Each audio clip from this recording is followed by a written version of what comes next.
The last thing she texted me was, "Don't wait up tonight. Going to see the Eiffel Tower with the girls." She added a little sparkle emoji, like she always did when she wanted it to sound casual. But her location tag, the one she didn't know was still syncing to our shared calendar, said something else. 6th arrondissement. Not even close to the Eiffel Tower. It was right across from Hotel St. Mitchell. I stared at the address for a long minute, not because I didn't recognize it.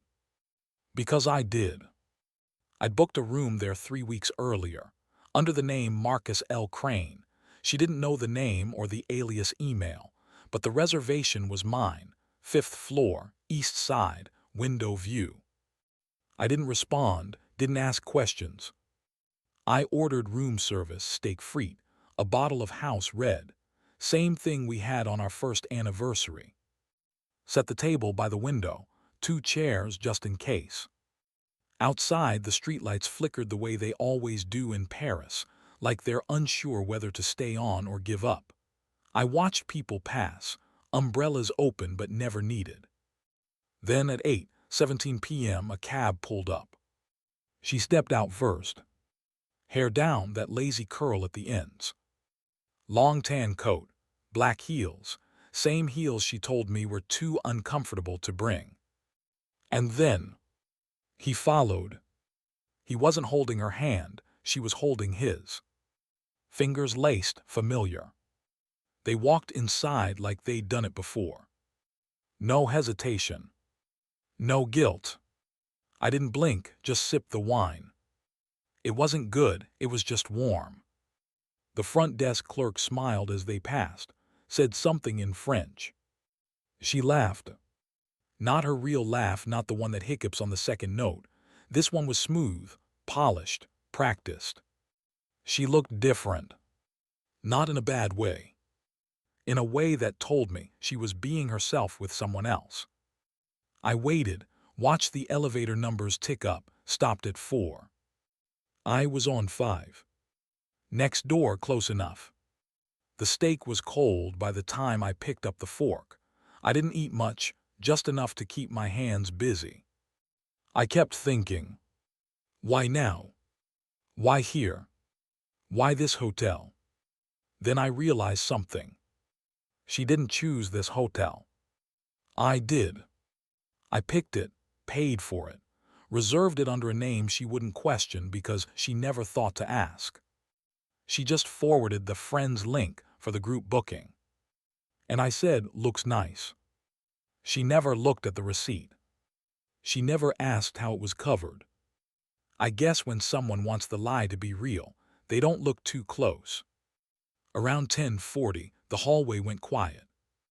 Their door closed soft, not slammed, not clicked, just settled. Like the whole thing was routine. I sat by the window a little longer, let the wine settle in my throat. It wasn't a shock. It wasn't a heartbreak. It was something simpler. Relief. I didn't have to wonder anymore. Didn't have to question if I was overthinking, or insecure, or losing grip. Now I know. And the thing about knowing, it changes what you need. I didn't need to confront her. Not tonight. She wasn't ready for the truth. But I was. And the truth, it was already paid for. She used to hum when she made coffee. Always the same tune, a little off-key, something she swore she heard in a French film once. I never corrected her, I just listened. Back then, our mornings were quiet in a good way. I'd sit by the counter, half awake, pretending to scroll through emails while watching her grind beans and mumble about headlines. She'd wear my hoodie, the one with the missing drawstring, said it smelled like peace. It wasn't perfect, but it felt honest. She'd kiss my cheek before her Zoom meetings, call me during lunch just to say, "Still like you." And I'd say, "Still like you too." That was our thing, not love, not passion, just like solid, reliable. I think I started losing her when I stopped asking if she was okay. She was so good at looking fine, too good. She'd smile, laugh at shows we weren't watching, say love you while walking out the door. I thought we were just in a routine. A phase. I thought everyone went through that. Then she mentioned the trip. She framed it like a favor to her friends. They need it more than I do, she said. I nodded, told her it sounded fun. She asked me twice if I'd be okay while she was gone. That should have been a red flag. We didn't do separate trips, not because we couldn't, just because we didn't. She once turned down a weekend bachelorette in Miami because we were saving for a couch. Now she was flying to Paris like it was a spa day. She said it was for clarity. Said the city reset her spirit. That's how she worded it, reset her spirit. I paid for the flight. Used points from a card she didn't know about. Told her I had a work bonus that came through. She kissed me on the forehead when I told her. I remember that kiss because it was the last one that felt real. She packed light, just one small suitcase and that tan coat she said made her feel expensive. When I offered to drop her at the airport, she said no. Said her friend would swing by. I watched from the upstairs window as the Uber pulled away. She didn't look back. She used to. That night, I opened her laptop. It wasn't planned, I just needed something. I stared at the password screen for 10 minutes. Then I typed in my birthday. It worked. Her inbox was clean, too clean. No travel plans, no hotel confirmations, no forwarded itineraries. But there was one email in the trash. Just a subject line, confirming your romantic weekend, Hotel St. Mitchell. No body, no name, just the date. And it wasn't from her friend. I clicked restore. Nothing else came back, just that one thread. I didn't tell her I saw it. Didn't ask questions. I just copied the info, booked the room next door under a fake name, and set the date on my calendar. I think some part of me still hoped I was wrong. That maybe it was for her friend. Maybe it was a gift. Maybe it wasn't what it looked like. But the second I saw her, let go of his hand like it had happened before. I stopped hoping. The perfume showed up first. It wasn't her usual scent, not the vanilla musk blend she'd worn since we met. This one was sharp, clean, citrus and lilac maybe. The kind of scent you notice after someone leaves the room. I asked her about it. She shrugged, sample from a friend, too floral, right? Then she changed the subject, said we were out of oat milk. I let it go. Didn't ask again. But after that, it started piling up. Tuesdays were her deep work days. She'd close her office door by 10, come out only for tea or a banana. Except suddenly, Tuesdays became errand days. She'd forget appointments, return late, no groceries in hand. Once I found a crumpled boutique receipt in her coat pocket, €420 for something labeled intimates. She told me it was a gift for her friend's bridal shower. Except that friend got married last fall. She laughed it off. I think you're just overwhelmed. You've been off lately. I nodded, maybe she was right. I started journaling. She suggested it, said it would help with my slipping memory. She even bought me the notebook, navy blue, thick paper, gold ribbon marker. I found her thumbing through it one night when she thought I was asleep. I didn't say anything. I just moved it to my work bag the next day. At night, she started sleeping closer to the edge. Used to be the other way. She'd tuck her legs into mine, steal heat, murmur dreams. Now she turned the other way, earbud in, screen brightness low. Once I walked in on her whispering into her phone. She jolted like I'd slapped her. Said she was watching a meditation video. The screen was off. I didn't push. Didn't accuse. I started counting silences instead of answers. The weirdest thing, she got nicer. more affectionate, almost rehearsed. She brought home my favorite pastries, played my old playlists while we cooked. She even wore the sweatshirt she used to call embarrassing. Told me it was cozy now. It didn't feel like love. It felt like insurance. Something to keep me warm enough not to ask questions. Then came the retreat. Company offsite, 2 nights in Asheville. I said it sounded relaxing. When she got back, there was a tan line where her ring used to sit. I asked if she lost it. She smiled, left it in the hotel bathroom, total panic, found it under a towel. The laugh didn't match the story. I didn't press. But I did check our insurance. No claim was filed. No call from the hotel. That night she made soup, from scratch. Said it was comfort food. I watched her chop the carrots too thin, like she was distracted. The broth was oversalted. She sat across from me, like a stranger wearing her skin. Talked about the Paris trip like it was already real. Said the girls were planning every minute. I asked who was going. She named 4 women I barely knew. One of them had unfollowed her 3 months ago. I just nodded. Smiled when I was supposed to. Held her hand when she reached for mine. The next day, I called an old friend who worked in travel bookings. Gave him the name she mentioned. Asked if anything was listed. Nothing came up. But 2 days later, a new name popped into my inbox. Not hers, not mine. A Mr. Elliot A. Drexler. Same hotel. Same dates.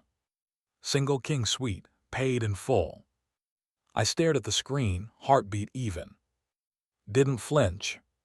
Just saved the file. That night she kissed my neck while I was brushing my teeth. Said, "You've been so calm lately. I missed this version of you." I met her eyes in the mirror.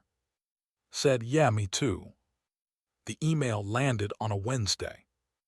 It was forwarded from her old college friend, Talia, the one who still used a Yahoo account and typed in all lowercase. I don't think she meant to send it to me. My address was listed under Mark R., a leftover from that couple's retreat mailing list we were both on years ago. She probably clicked autofill and hit send. The subject line read, "Paris itinerary final." I opened it without blinking. 4 attachments. One was the hotel. St. Mitchell. 2 nights, 1 suite, king bed, 2 guests.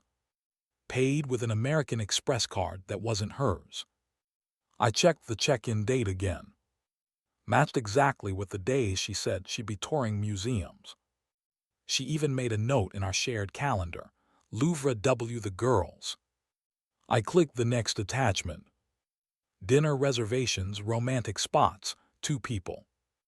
Late-night jazz bar for after. The last one made me stop. A spa confirmation. Couples massage, aromatherapy, shared steam room. First names only, Lena and Elliot. Elliot A. Drexler. Same name from the hotel confirmation I found the week before. She hadn't even tried to hide it. She just kept me focused on distractions, dinner plans, errands, helping her friend with a resume. Noise. While the truth sat right there, behind quiet passwords and a fake itinerary. I didn't confront her. Not then. I booked the room next door under my alias. Used my travel points, paid in full. I left 2 days before she did, told her I had a work event in New York.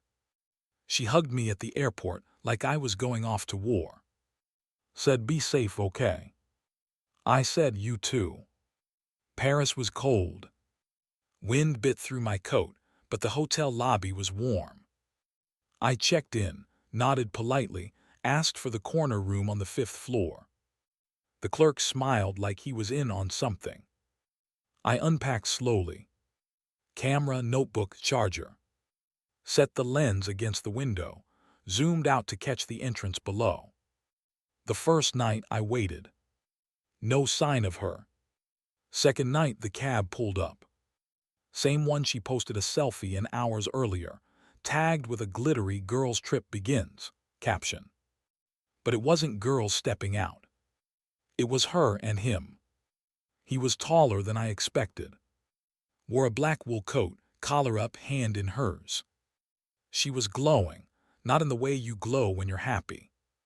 In the way you glow when you think no one's watching. They walked in laughing. She bumped his shoulder with hers. He said something in her ear. She tilted her head back and laughed again. That new laugh. The one that never cracked in the middle. I stayed by the window, recording in short bursts. Zoomed in as they rode the elevator. Watched her rest her head on his shoulder between floors. Their room was directly across from mine. Just a different angle. Their curtains stayed open. I didn't sleep that night. Didn't eat. I sat with the camera in my lap and the lights off. Next morning, I followed them from a distance. They went to a cafe we'd visited years ago. She ordered the same almond croissant. He fed her the first bite. She never let me do that. Said it made her feel childish. They took photos. Not selfies, full photos, framed. She gave her phone to a stranger and posed with her hand on his chest like they'd done it before. She wore the gold earrings I bought her for our anniversary. The ones she told me she lost. By noon, I had more than enough. I wasn't looking for proof anymore. I was studying a performance. And I knew the script by heart. That afternoon, I checked out. Left the key in the tray. Nodded to the same clerk. He gave me a look like he wanted to say something. I walked 10 blocks to a different hotel. Didn't take a cab. I needed the air. Back in my room, I downloaded the files.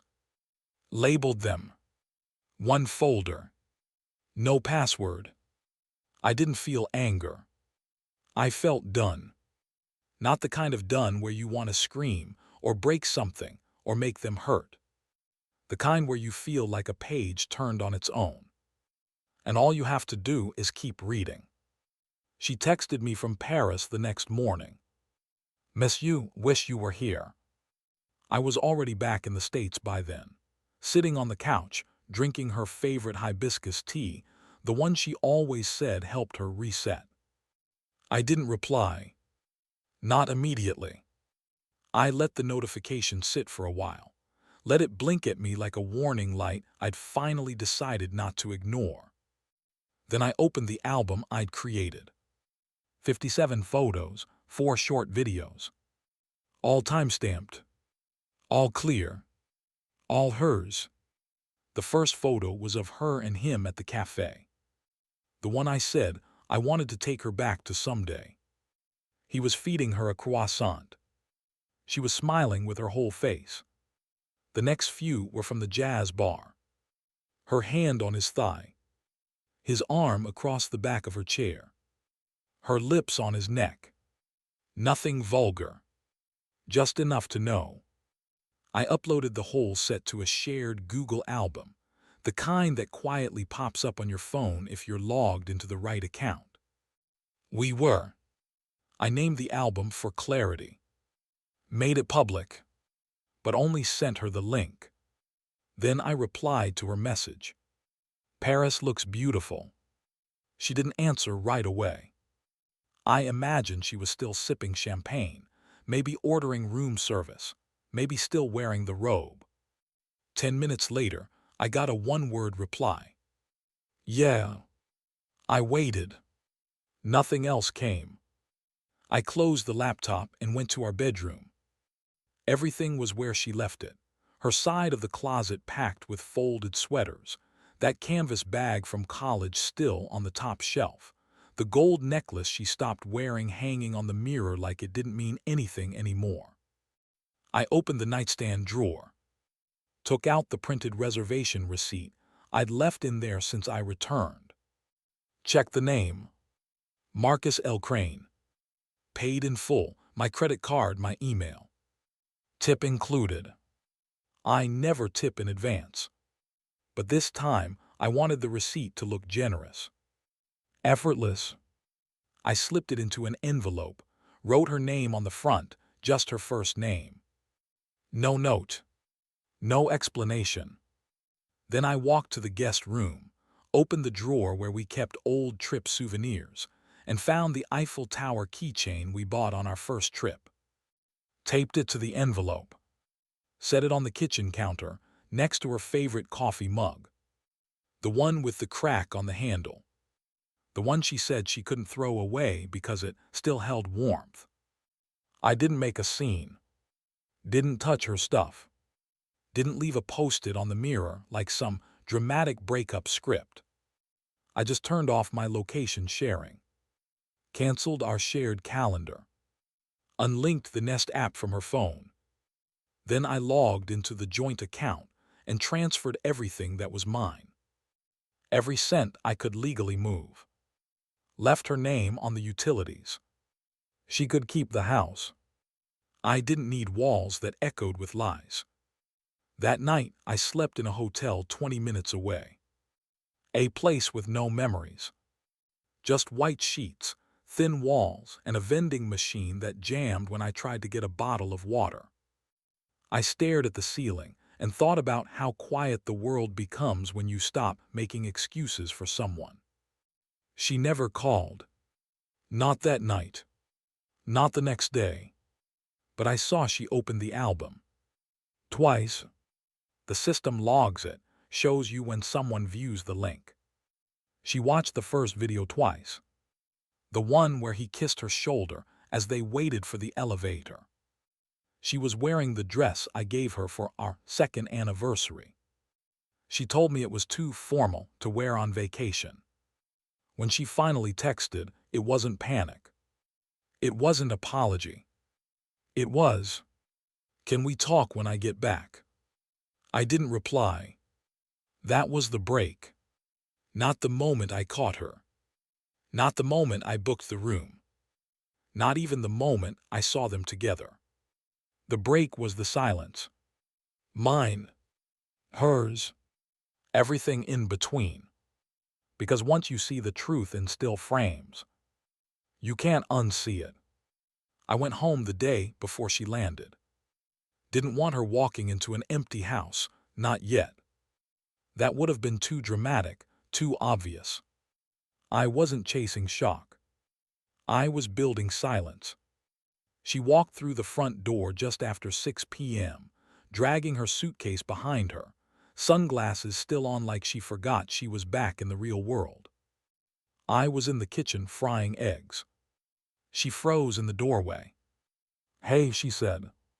I looked up, nodded once. "Hey." She set the suitcase down slowly, eyes scanning the room like something might leap out and accuse her.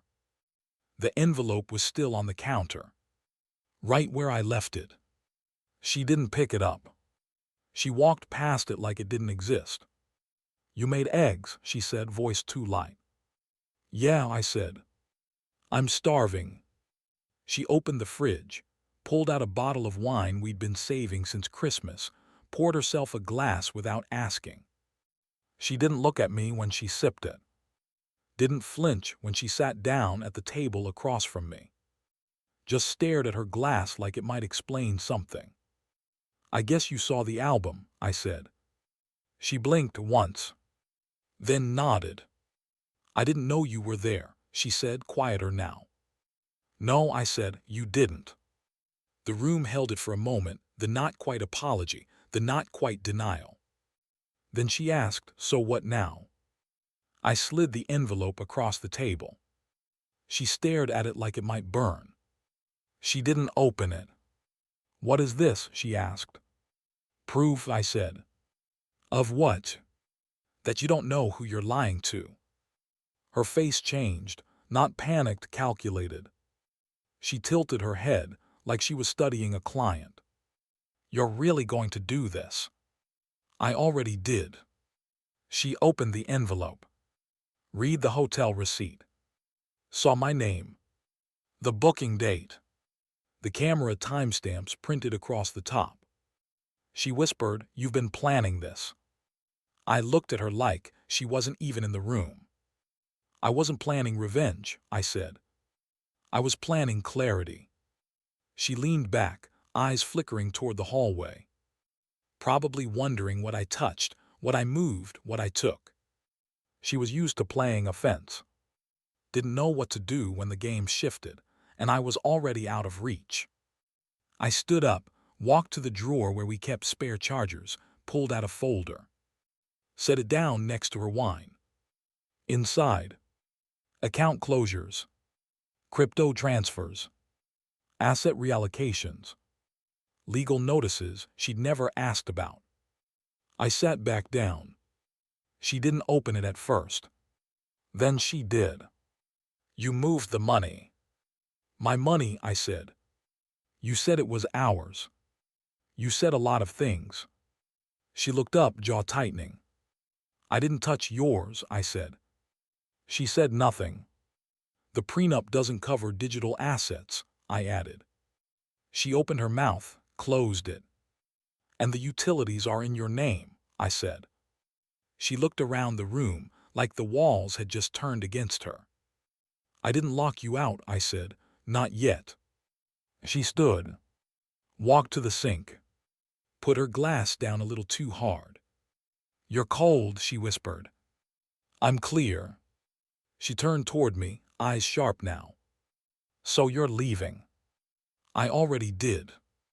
I stood, grabbed my keys from the hook, walked past her like she wasn't there. At the door I paused. "Don't call me," I said. "Don't try to explain."